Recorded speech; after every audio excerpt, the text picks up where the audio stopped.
আজকে সকালে যখন আমি ফ্লিপকার্ট অ্যাপটা খুললাম, তখন ফ্লিপকার্ট মিনিটস সেকশানে ভেজিটেবলসে একটা বড় ডিল চোখে পড়লো। তারা অনেক শাকসবজি, প্রায় সব শাকসবজি মাত্র 9 টাকায় দিচ্ছিল। কি নেই সেখানে?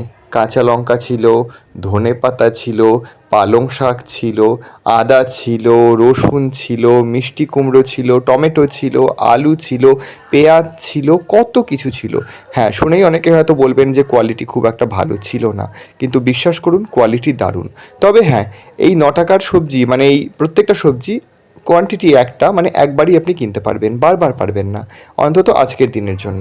হ্যাঁ, এই বাঁধাকপি, মিষ্টি কুমড়ো মানে এখানে যা দেখছেন সবই কিন্তু 9 টাকায়। এই টমেটোটাও কিছুই এখানে 9 টাকার বাইরে নয়। তো যা গরম পড়েছে সেই অনুযায়ী আমি যদি এরকম একটা ডিল পাই বা মাঝে মধ্যেই পাই, তাহলে তো ভালোই হয়, তাই না? কারণ এখনই মার্চ মাসের মাঝামাঝি যা গরম পড়ে গেছে, খুব কষ্ট হচ্ছে। তাই ফ্লিপকার্টসের এই ডিলটা মানে ফ্লিপকার্ট মিনিটসের এই ডিলটা যদি আবার দেয় তাহলে তো দারুণ হয়। তো আজকের জন্য তো দারুণ লাগলো।